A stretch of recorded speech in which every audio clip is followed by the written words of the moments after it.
Let's dive right into the Russian Federal Security Service's raid in Yekaterinburg. This is where it all began, and the details are quite concerning. The raid targeted a neighborhood known for its Azerbaijani residents. It was not just a typical operation, it was forceful and intense. The tragic death of the Seferov brothers was brought to light by this very incident. From ordinary lives to international headlines, this event was a major turning point. Absolutely, and the Azerbaijani media were quick to react. They highlighted the shocking nature of the event, the treatment the brothers endured. It wasn't long before the news spread and provoked widespread public anger. Azerbaijanis everywhere expressed outrage at what was perceived as a blatant act of violence.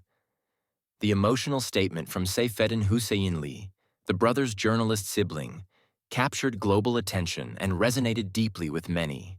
Husseinli's role in amplifying the narrative is significant. By documenting his brother's story, he shifted the media spotlight onto this issue, drawing more attention. This personal connection made the tragedy feel more real and urgent for viewers both in Azerbaijan and beyond. The distress of losing a family to such violence is palpable in his words. Meanwhile, coverage by Russian media painted a starkly different picture. They focused on the official narrative and sidestepped the human elements of the story. The differences in reporting highlight a deeper divide in perception between the two countries.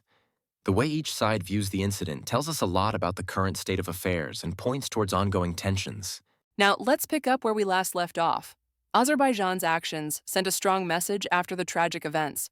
They quickly took steps that showed they weren't going to sit idly by. For instance, Azerbaijani authorities raided the offices of Sputnik in Baku, a media outlet associated with Russia. It didn't stop there. They also detained several Russian journalists. This bold move made headlines and showed the world that Azerbaijan was ready to defend its stance. Absolutely. And these actions didn't go unnoticed. Russia quickly responded with diplomatic steps, presenting a note of protest to the Azerbaijani ambassador in Moscow. This formal protest was about what they termed unfriendly actions from Azerbaijan. The speed at which these diplomatic exchanges occurred really shows how fast tensions were escalating. It seems like each side is looking to one-up the other, adding fuel to an already heated situation. An interesting aspect of Azerbaijan's moves included banning Russian cultural activities in the country. This was a big decision that sent ripples through communities interested in cultural exchanges. Such a ban is a clear sign of distancing relations. It also points to deepening tensions that aren't just political, but also cultural. For a country like Azerbaijan, which is strategically positioned, these actions are quite telling about their current stance and intentions. Indeed, the media in both nations have portrayed these incidents very differently. In Azerbaijan, the focus is on the strength and resilience in standing up to what they see as Russian aggression. Meanwhile, the Russian media has been highlighting their diplomatic responses, portraying them as attempts to resolve what they describe as misunderstandings. This media portrayal is essential to understand the public sentiment in both countries and how narratives are being shaped around these events. Now let's dive into what's happening on the ground in Azerbaijan after Russia's actions. In recent weeks, Azerbaijani authorities have really taken a firm stand. They have started cracking down on Russian crime groups operating in their country. It's not just about arrests. They are actually broadcasting these events, showing people being taken into custody. This is a way for Azerbaijan to show they are in control and ready to protect their sovereignty at any cost. That's a powerful message indeed. But on the flip side, Russia is dealing with some unrest of their own. Inside the country, they seem to be tightening their grip. The government is increasingly focusing on internal control to manage any societal unrest. It's like they're putting all their energy into ensuring nothing gets out of hand. This is reflective of a society under pressure, as the government tries to keep a tight rein on the population to maintain stability. And there's more. Recently, a video has been making rounds online, showing an Azerbaijani figure being detained in Russia. The footage is disturbing. It shows him being pulled out of his car, treated roughly, and detained. This has really caught attention online, and it's spreading like wildfire. Scenes like this add fuel to the fire of existing tensions, showing just how deep-seated and complex the cultural and political rifts can be between the two nations. You're right. It's as if the cultural differences and political disagreements are feeding off each other and creating a climate where every action is dissected and reacted to in real time. This makes the situation very delicate, as any move could escalate into something bigger. It shows how deeply emotions are involved, and how each gesture can be interpreted as a sign of aggression or defiance. These developments are not just political, but deeply personal for many involved. As we continue from our discussion of spreading tensions, it's crucial to delve into Russia's strategic decisions. Historically, Russia has intervened in countries like Ukraine and Georgia, drawing harsh red lines. These actions are reminiscent of a desire to keep surrounding nations within its sphere of influence. However, in today's context, maintaining such influence is increasingly challenging. The geopolitical landscape is evolving, and Russia's once dominant position is now questioned. That's a significant point. The economic and political consequences of the war in Ukraine have placed tremendous pressure on Russia.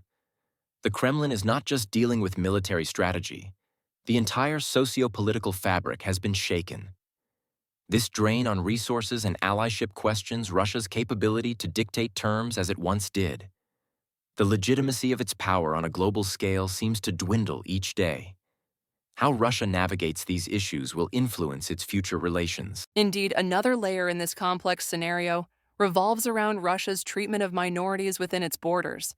There seems to be a struggle to suppress diverse cultural identities and create a homogeneous narrative. This control over minorities is perhaps an attempt to solidify internal control, but such an iron grip can backfire, inciting more unrest rather than quelling it. The strategy appears to be reminiscent of older times, but faces modern resistance. Such aggressive measures hint at a broader misunderstanding of regional dynamics. The world is interconnected now. It's not easy to isolate or suppress discontent. Moreover, these actions highlight Putin's possible missteps in identifying allies and opponents.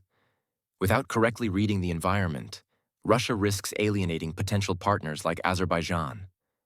The recent chain of events could have been reduced with a more diplomatic and understanding posture.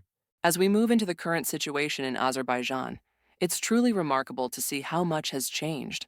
Azerbaijan has really risen in stature over the years. It's not the isolated country it once was in the 90s. With its effective use of oil and natural gas resources, Azerbaijan has managed to build strong partnerships in the region. The country's strategic moves have showcased its confidence in facing existing challenges. You're so right. In Baku, the changes are evident in every corner. The capital city exudes confidence and development. This transformation speaks volumes about Azerbaijan's potential to serve as a significant alternative energy corridor. The recent diplomatic maneuvers also underline their newfound strength. By actively engaging and sometimes confronting major powers, Azerbaijan is signaling its readiness to play a pivotal role on the regional stage. Indeed, Azerbaijan's actions speak louder than words. Their direct approach towards issues with Russia reflects a bold attitude not seen in the past. For instance, the raid on the Sputnik offices signified more than just a reaction. It was a clear message to both Russia and potential partners. This willingness to stand firm can potentially reshape diplomatic relations in the area, showing others that Azerbaijan is no pushover. Absolutely. And the possibility of closing Russian schools within Azerbaijan could be another significant step. This would send a clear message regarding cultural independence and assertiveness. For those familiar with President Putin's stance on the spread of the Russian language, such a development would spark considerable concern in Moscow. It emphasizes Azerbaijan's desire to redefine its identity and resist foreign domination in cultural and political matters. As we delve deeper into the unfolding saga between Russia and Azerbaijan, it's crucial to revisit the agreement from February 2022. At the time, it seemed to anchor Azerbaijan to a strategic partnership with Russia, implying a united front against any threats.